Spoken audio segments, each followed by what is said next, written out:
So we're recording today's session, and for those who have not joined us before, this is Jamie Hosking, and I know Andrew was with us last time. Melissa, did you come last time or no? Okay, perfect. All right, so Melissa and Nancy, I think, are both new to this session. And what we talked about last week was just the beginning of why e-commerce has become important. And one of the key stats that Jamie mentioned last week was that in January, only about 10% were following through with an online browsing to a sale.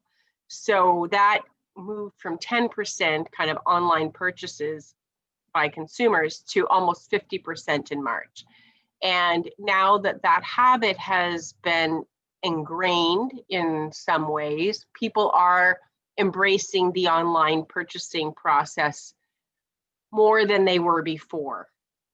Now, part of the thing we'll talk about today is how, and we talked a little bit about this last week too, but is how do you reach your customer and how your web presence was really important to be a part of that.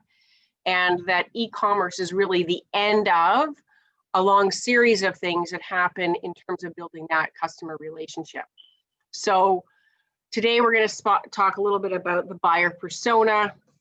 We're going to talk a little bit about how you find out what your customer needs by conducting polls or questionnaires. And I think we'll talk a little bit too about what that customer relationship looks like and how do you make, if you aren't selling a product, it's one thing to say, okay, you're going to buy food online or you're going to buy your clothes online. But if you sell a service, how does that happen virtually? And what are the things that we can do around that? So I'm going to hand it over to Jamie now and let him take it away. Thank you very much. And thanks for having me again, Jill. This is a really great endeavor we've got going on where we're continuing to discuss e-commerce and kind of the traditional yet adapted for the 21st century world of what would technically be a traditional sales and marketing funnel.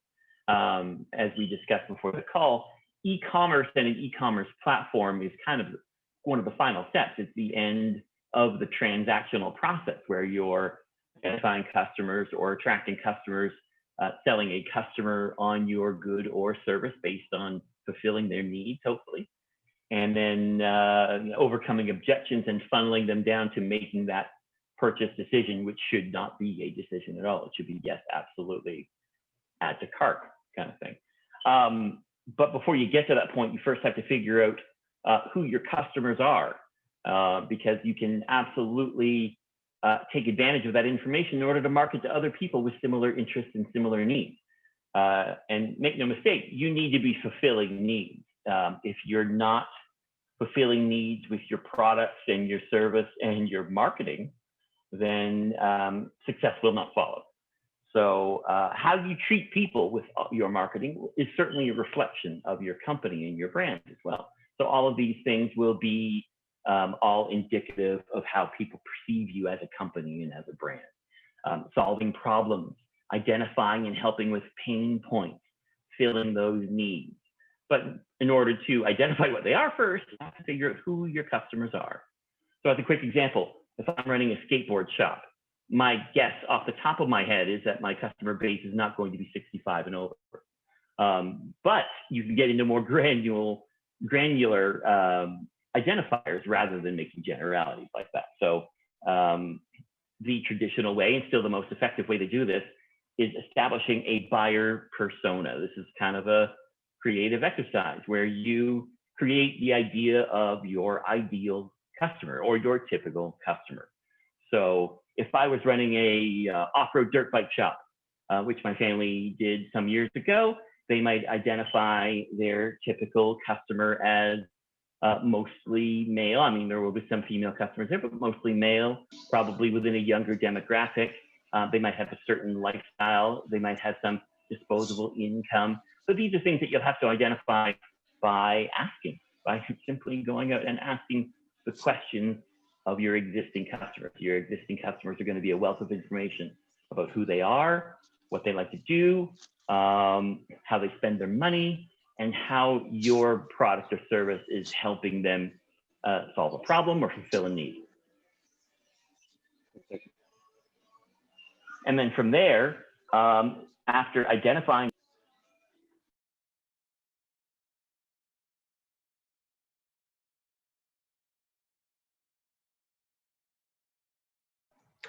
Sorry, I think you're muted, Jamie. Sorry. Oh, look at that. Yes, I am. My apologies. All right, and that might have been my fault. I was trying to admit someone. No problem. No problem. Okay. Sorry about that. So we're talking about two main points when we talk about the customer focus of an overall marketing program. The e-commerce part is at the very end, as we talked about in our call earlier, or in our conversation earlier. E-commerce platform is a foundation and the final step in an overall sales transaction, of course. You've gotten your customer to a point where hopefully they can't wait to say yes and buy your product, your service, and add to cart. So what you need to do, of course, is to identify who your customers are and then make sure that you treat your customers in a way that reflects how great your product, your brand, your service is. Make sure that you treat people with your marketing and make sure that it's a reflection of how great your brand is. So to that point, your biggest and best resource is going to be your customers. You need to ask your customers, what need are you filling? What problem are you solving? What pain points are you addressing? And then furthermore, who are they? What do they like to do in their spare time? What are they spending their money on? For example, if I own a skateboard shop, my customer base, I can probably assume, is not going to be 65 and over. You can certainly make some quick generalities about who your customers are, but to really get at the truth, you need to canvass them, ask them. And you can do that in a variety of different ways. You can do that in person, you can do that online, you can do that through free surveys. Facebook has survey functionality, Google Forms has surveying functionality. There's lots of tools available to get at that information, but it's absolutely vital to find out and identify who your customers are so that you can effectively market your business to them and get them to make that sale on your e-commerce platform. So I will just say that we have a couple people on the line who offer really exclusive services. And in some ways, there's no way that any one of those people could do it themselves. So how do they stand out in an environment where there may be competitors, and when I know that I'm going to have to go there to get something done, or that person's going to have to come to me? Or how do I set that up? Because we're not getting to the e-commerce piece yet. So right. I will ask, from maybe Nancy or Andrew's point of view.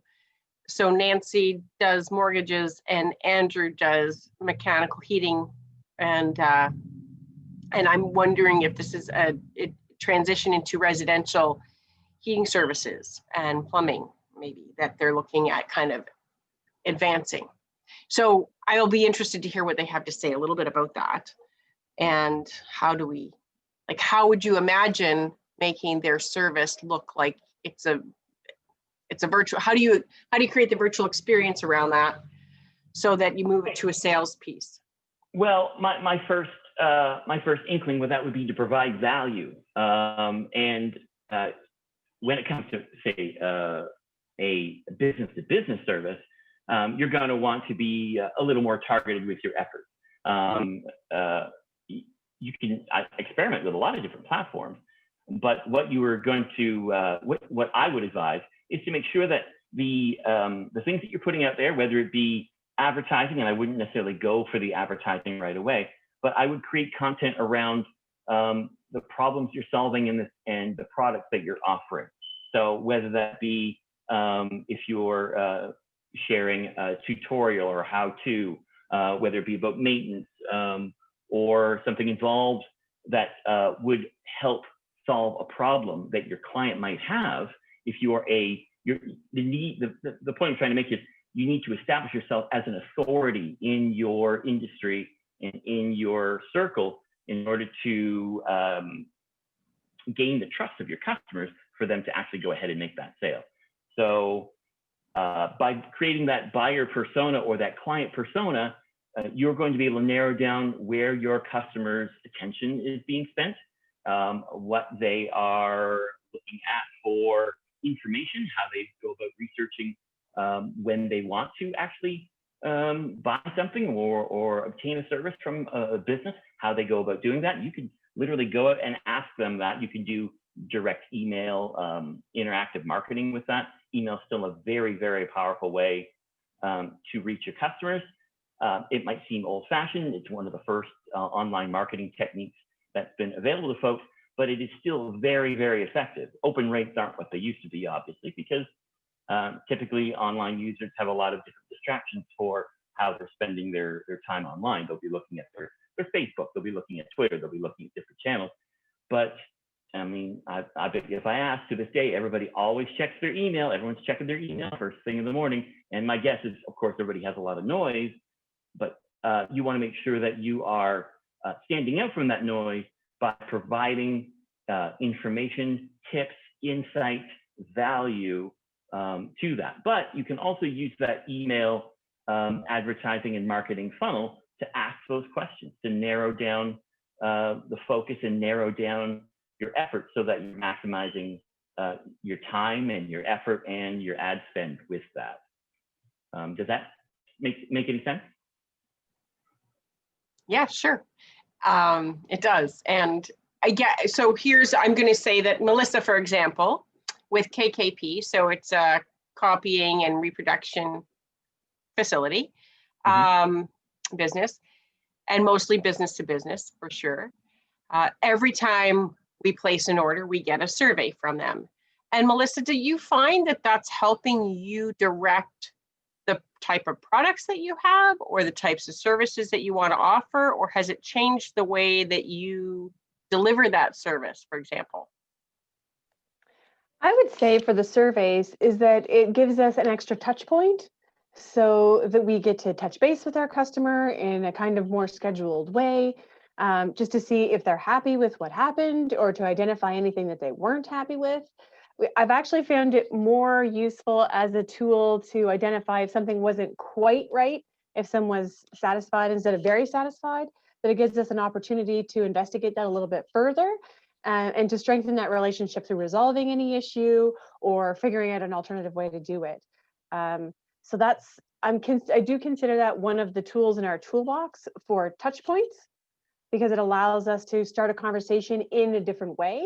But it's one of many ways that we do that. But it does also give me an opportunity, and that we say, hey, what else and these things that we do that you need? Because we're changing and adding our services all the time. And so not all of our customers, even our regular customers, know all of the things that we're capable of. Fair enough. I throw it out to Nancy, maybe. How do you find that you connect? Because you might have some repeat customers, but I'm guessing that you might get more of a referral, because once someone has their mortgage, how often do they come back? So a lot of repeat business, actually, Jill, for clients over the years. I stand corrected. Mortgage refinances typically happen every 2 to 3 years after we've put them in on a purchase. So we have a great program for, touch points with clients, both in print and by email marketing. We are always in pursuit of being the authority in certainly our area of focus in our market. But I'm always looking for the best tips and tricks about how do we capture that audience. We've done targeting ads with Google and Facebook and Instagram and everybody. And I always think that we can do better somehow, always. So I like to learn because I am also a vintage of not technology is my forte. Once shown, once got the ideas and can implement them, and I have some help on that now. But You know, we are a team of 10 people that we are always trying to, you know, do some targeted campaigns or information pieces and so on. Our actual business, we were ready with our business continuity plans with COVID. Everything now end to end can be done digitally without actually physically meeting with people, which isn't necessarily a great thing when this is probably one of the biggest decisions financially that people are going to make. But, you know, we've adapted to Zoom meetings and all that sort of thing. So I was interested today because, you know, I'm always interested to learn how everybody is doing things, and if we can add to how we, you know, how we do things on this end. That's great. Yeah, Thanks. Melissa and Nancy make some great points there. And to add to that, the survey that Melissa talked about is a great way and a fantastic example of keeping in touch with your customers. It also obviously then makes a great funnel to promote any new products and services you have. And when it comes to expertise and being concerned about how much you're familiar with these types of online tools, don't let it intimidate you too much. Certainly one of the best things you can do is just be responsive to your customers when they're reaching out to you on these different platforms. So if you see a review on Google, or if you see a comment on Facebook, make sure, if you absolutely at all possibly can, respond to each and every single one of those with a positive comment. If it's a compliment and if it's a positive review, thank them for the review. Suggest that you're available to them if they have any other needs. Let them know to feel free to recommend you. If it's not a positive comment, thank them for bringing it up. It's the whole last principle. You're getting an opportunity now to address an issue, and thank God that you are, because the opposite of that would be they're not telling you that they have an issue, and then they're going to go out and tell a bunch of other people instead. That could be potentially very harmful. So they're giving you an opportunity to solve a problem if they're posting something that is less than positive, and then you can show publicly that you're active and attentive and addressing things rather than ignoring them. It's vital to do that because they're all public forums, and it's zero cost to do this. You're showing that you're attentive, you're showing that you're addressing your customer needs. That looks fantastic. When I see that online, when I see that that businesses are addressing posted concerns, even if they don't seem like they might be valid, or we can come up with whatever personal judgment you might see, if you see that they're being responded to in a positive way, and that the business or whoever's on the other end of that is taking care of them, that looks incredible, I feel, to potential business and potential customers out there. And that brings us back to something we did talk about last week, and everybody agreed that they had a web presence, but the idea of having the Google My Business profile set up and complete, having a space in Facebook, and depending on whether or not your market is younger, whether or not that belongs somewhere in Instagram, or if alternatively your audience is more likely to be on LinkedIn. And LinkedIn is a great space to be representing yourself as an expert, for sure. Facebook is a great way for you to get feedback and referral kind of details, I guess. And Instagram, of course, if you're selling shoes, that's a great space to be, or skateboards. So I guess those are other good. Now I've got a couple of service providers here as well, people who are part of that sales partnership. And I've got Steve and Tracy, who are here with Get in the Loop. I'm going to invite them to say a little bit about how they use their product, or what they have available to kind of help in at that one stage about introducing people to what you have. Thanks, Jill. It's Steve from Get in the Loop. My apologies if there's a little background noise. I'm in a public space, trying to get too much done on my phone in a day. So when Get in the Loop thinks about local businesses trying to connect with consumers, clearly the most convenient way to do that is through the mobile phone. And so we're really interested in understanding how people are using their mobile phone and what they're using it for. And our research suggests that people use their mobile phone for a couple of reasons. One of them is for entertainment, but one of them is shopping, clearly, and they're doing their research. And so we've created an app that's available for local businesses to promote their offers on a mobile phone. And we're just launching in this marketplace. And so we're just interested in learning more about the customer experience, how to target customers, what businesses are thinking about, and how businesses are thinking about mobile and using mobile technology to connect with potential consumers in their area. Does that make sense? Yep.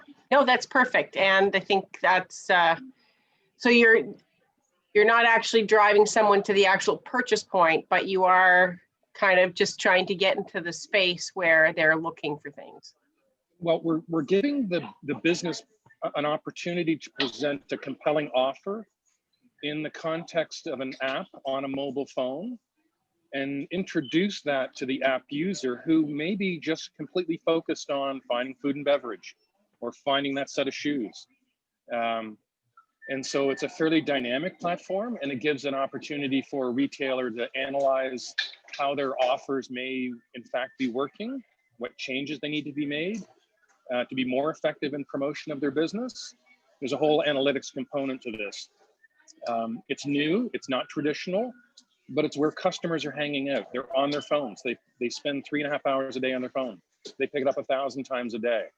And when they're hyper-focused on satisfying a particular want and need, it's easier to maintain that focus inside an app than it is to be part of someone's, Facebook feed as thumbable content that just continues to scroll not only your offers, but the algorithm produces all kinds of other businesses. And it gets to be a bit challenging. So we're presenting an alternative approach, and we'd love to share not only with this audience, but anyone that's interested. We can share an explainer video in more detail, and we're happy to meet with people to demonstrate what this app looks like. You can just download it from the App Store, as an example. So hopefully that helps. Yeah, perfect. Thank you. So I will just go back to Jamie for a bit and see where you want to pick it up from here. Well, I would certainly say that Steve is absolutely right on a number of fronts there, if not right about pretty much everything. That, if you think about it for just a moment, people's attention on their phone is huge these days. Now, and here we go. And here I'm doing it now more than ever. People's attention is on phone and mobile platforms. COVID-19 has fast forwarded our need and adoption for e-commerce and online shopping. Because some people can't do it on their own or in person anymore, or they feel like they don't want to. As an example, last Friday, from the comfort of my patio with my phone, I bought all my groceries from Dewey's Independent Grocer, and they were delivered to me in a few hours later. And I didn't have to go into the store, and I was able to get all my groceries and shop locally, mind you, still with using my phone. So there are huge advantages to that, both for the customer and for the business. If they are ready to access those customers that are online and take advantage of these new ways of doing business, they're going to reap the rewards, because everyone's being kind of shoved into this space now where we really have to look at the tools that are available online in order to make sure that we're living our day-to-day lives like we did before this pandemic. And Jill, if I may, if people want to get sort of a live look at Get in the Loop, there's no better example than the Quinte Mall has deployed this technology, and there's about 50 businesses promoting their offers. And we now have about 700 local app users that are reviewing that content as part of their decision-making process. Yes, no, and it is cool because it does give you that opportunity to see what's available locally. And I think as we try to compete as local businesses, and I don't really have many on this call, but as local businesses who are selling kind of that consumer-based item, and are looking for the opportunity to take advantage of a good deal, that's where it really comes into play, and hopefully will take the local piece to the forefront versus, Wayfair popping up and telling me I can buy a shoe rack.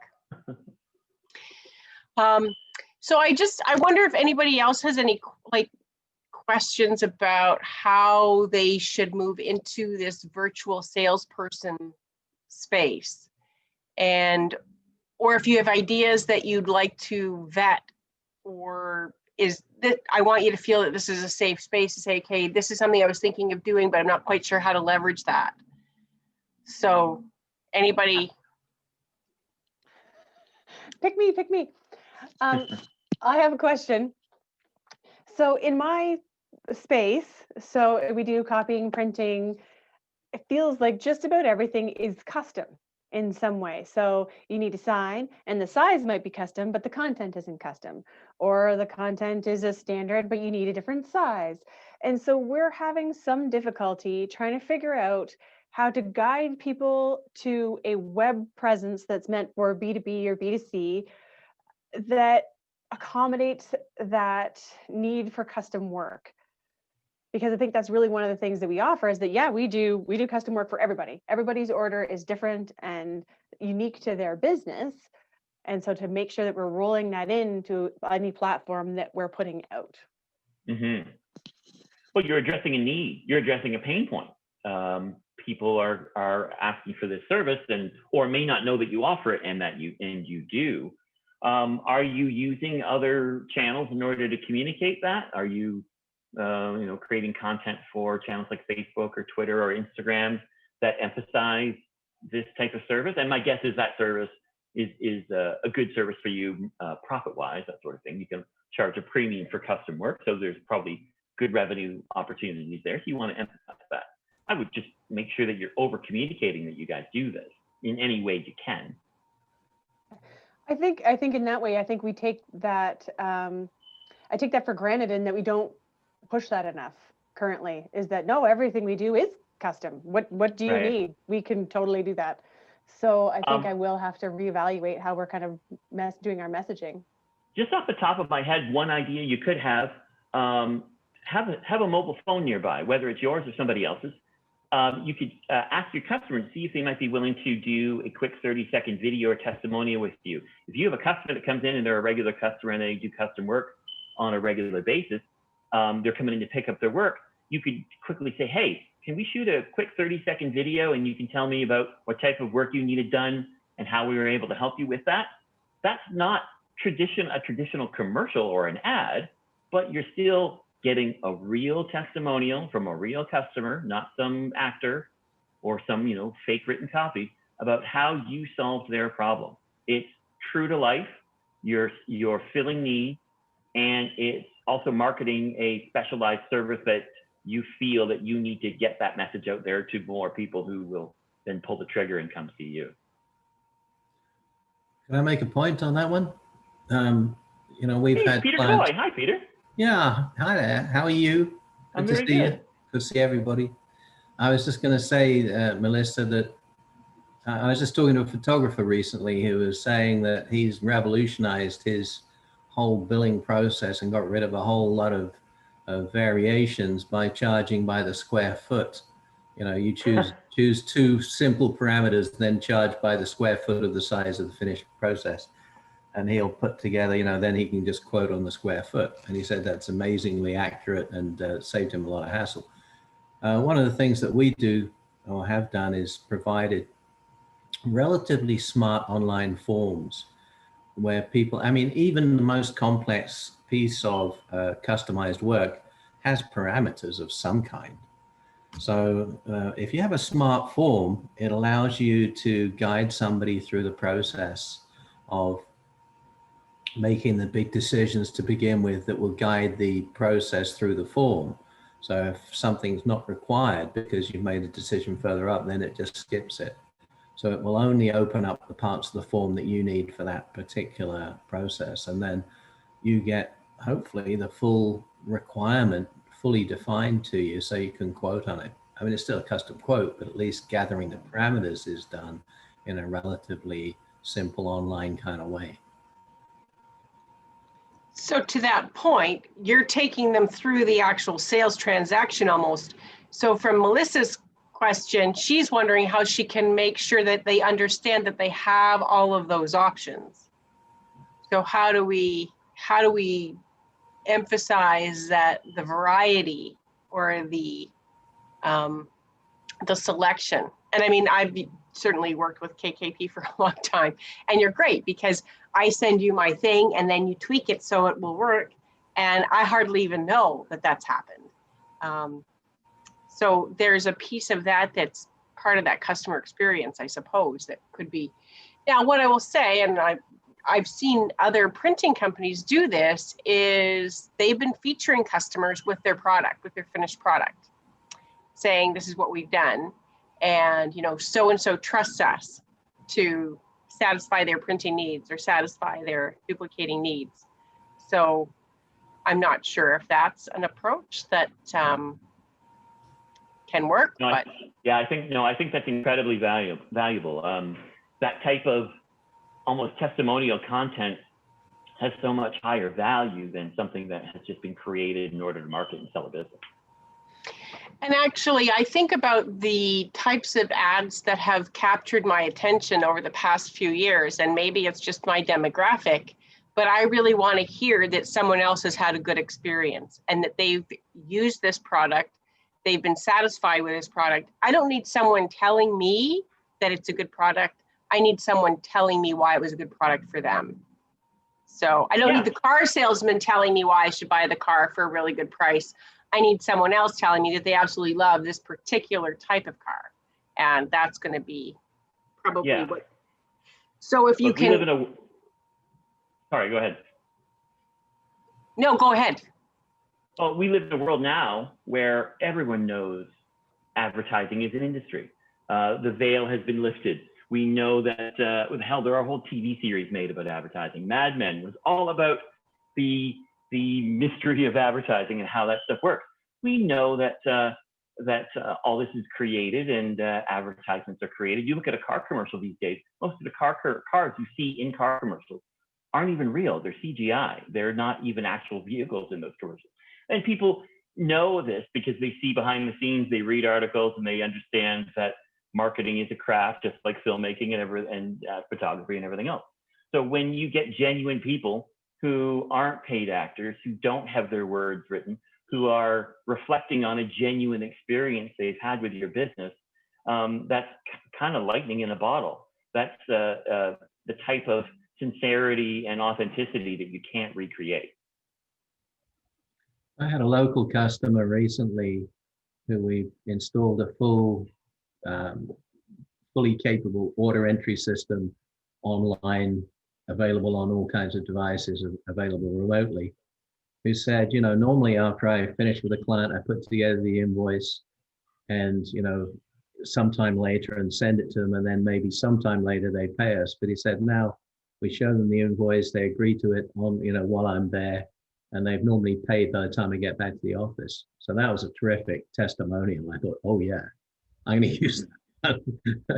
That's a great point. You know, it speeds up your cash flow when you can do things like that. So technology does facilitate faster response while it's top of mind, which is really quite key.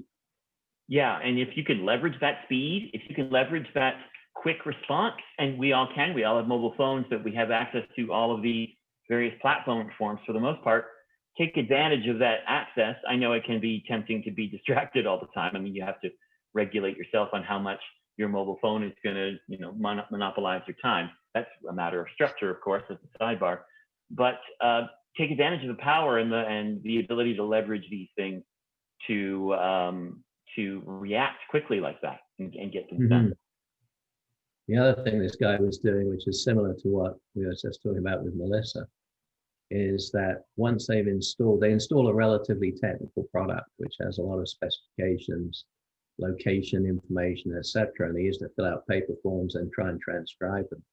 Now they just do that straight onto a pad while they're at the site, and the whole thing is completely synced. So again, they've eliminated several steps in their process that's really speeded things up. Pretty helpful.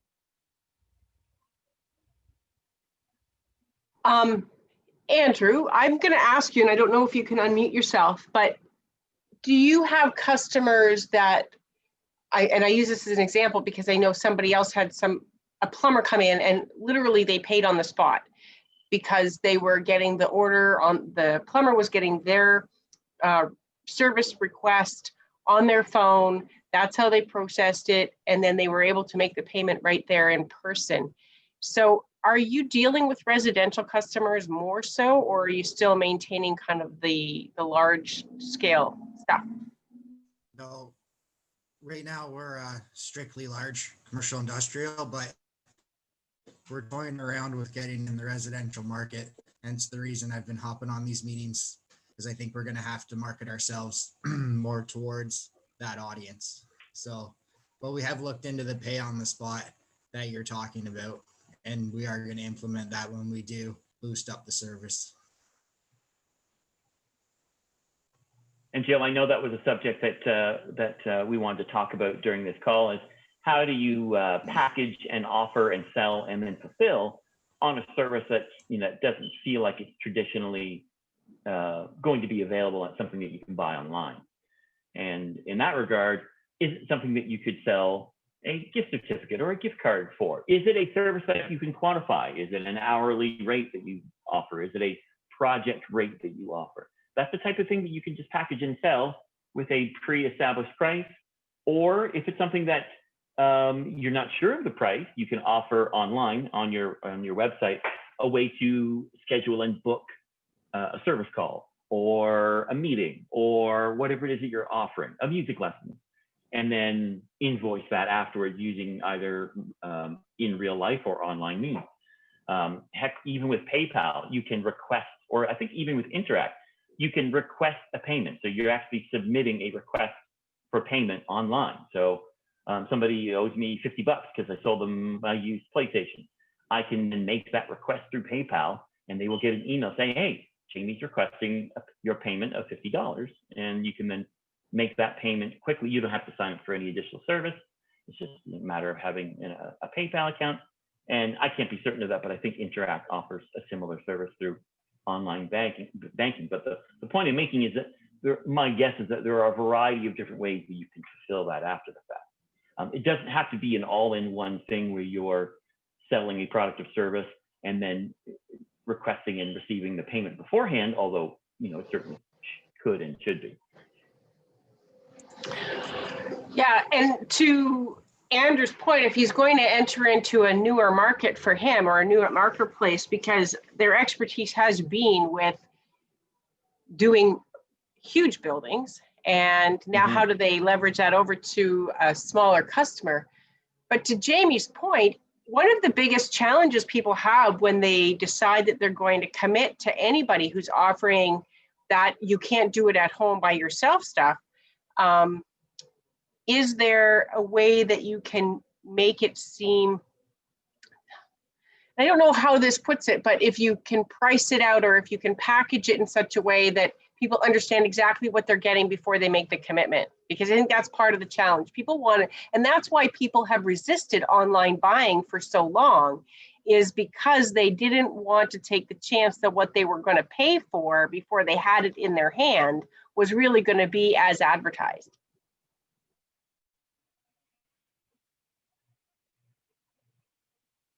Yeah, I'm sure that's a good point. Certainly, almost over communicating to your customers and your clients would, I think, be a necessary first step. And with any e-commerce business or platform, you're going to have to have clear and easy to understand documentation about what your guarantee is, what your warranty is, what your return or customer policies are, and have that available. That is kind of a standard step when establishing any e-commerce business. But my hope is that your business will have similar policies already in place that can be transferable, hopefully, to an e-commerce environment. I don't know if anybody else wants to speak to that.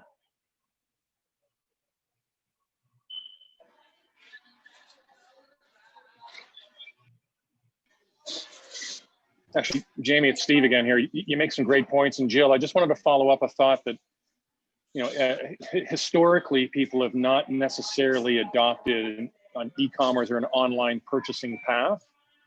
And you make some great points. But I would also suggest that historically, people have had a bit of a trust challenge around this particular path.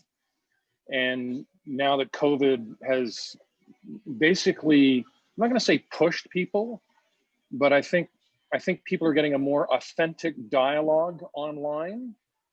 And I think trust is improving to the point where people, because they've experienced an online purchase, it was successful for them, their level of trust is improving with certain brands in that online arena. And I think that trust will continue to build as long as people go to an e-commerce site, get the product that they want at the price that they want in the time frame that they want, and that retailer actually delivers that experience. You've muted, Steve. It behooves all of us as business people to continue to set expectations and exceed those expectations to enhance that consumer's level of trust in our ability to use this channel. Yeah, I would agree. And I think in 2020, the vast majority of experiences online with e-commerce, my guess is would be positive. I mean, every once in a while you'll hear a story. I think that payment gateways like credit cards and other payment providers have done their very best to assure customers and guarantee customers that they'll be covered in the case of any kind of negative experience on their end, right up to this very day where you're hearing about chargebacks with airlines because of COVID-19 and customers having to go to MasterCard or Amex to get resolutions, that sort of thing. But that's just the end result of companies like MasterCard or American Express over-communicating to their customers that go ahead, it's in their best interest, go ahead, make that e-commerce purchase. Go ahead and shop online. It is secure. It is very secure. We can all go into the nuts and bolts on how and why e-commerce is secure, but it's pretty ridiculous, the encryption and the security features that are in any trustworthy modern e-commerce setup. I'm hoping that those days where people are trepidatious about making a purchase online because they feel like there could be a security concern are behind us. But my guess is that those people who have those concerns have not shopped online yet, perhaps. The convenience hasn't trumped their fears yet. Once they get a taste of the convenience trumps everything. CDs sound better than MP3s, and MP3s sound better than streaming music, but it's much more convenient for me to listen to Spotify than to put a CD in my CD player. We've just set up, or we're in the middle of setting up, a online sales process for a product that we've created. And it's a simple product, downloadable, etc. But the amount of things you have to think of is quite amazing. So you start off by, you've got to get the domain. You've got to set up the website and the landing page. You've got to work out the terms and conditions. You have to set up the payment gateway. You have to then make the integration with the accounting system for receiving the payment on your end. You have to make sure that the product is delivered. So the automatic delivery of the product is another thing. And you then need to make sure that the customer is satisfied. You've got to follow up the customer satisfaction point of view, and then also work on the referral side of things, because hopefully this product will be useful to somebody and we'd like them to provide some referrals potentially if they can think of somebody else. So that's the multiple steps that we're having to go through, and we're about 3/4 of the way through it. But each time you really have to think about all the things that could happen within this environment, within the procedure, and say, what do I do if it fails? So if they put the payment in, it fails, what do you do? That kind of an idea. So you have to kind of think of not only the things that will, if everything works perfectly, it's great. What if they don't work perfectly? What are you going to do? So this is quite an interesting process for us to go through, because I'm sure we'll have other people coming to us and say, please set the same thing up for us, that same kind of capability. But automatic delivery of a product, an automatic sale of a product is wonderful once you've got it set up. It's just a lot of work. And I think that's exactly why we wanted to put this together as a series, because Jamie can kind of walk you through which steps you've already completed, which ones you might want to investigate further as you get to the end result of being able to make that final e-commerce sale. And so Jamie, any thoughts on that? We've got a few minutes left, but.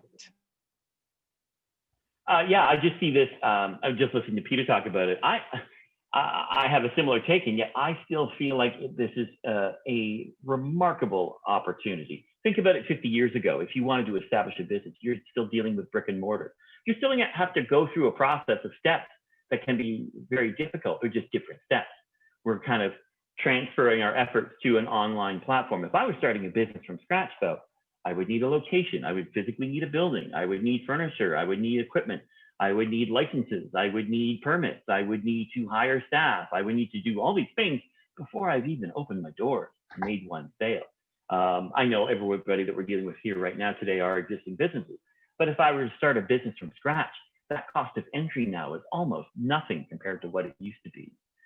And then those other steps that Peter was talking about in that second half about product fulfillment and then about following up and all these other things that are kind of now necessary in the process, or at least they should be. These are all opportunities now. I mean, there was a time where the traditional process would be, I've made a sale, I say goodbye to the customer, and I may never see them again, or God forbid, or they may come back, I hope, but I have no way of following up with them unless I've collected information from them to see if they're happy with their purchase or if they have any questions, unless they call me. Usually if they're calling me, it means they've got a problem. You're not getting a lot of calls going, hey, by the way, I stopped in and I'm really happy with those gloves I bought. I'll see you later, bye.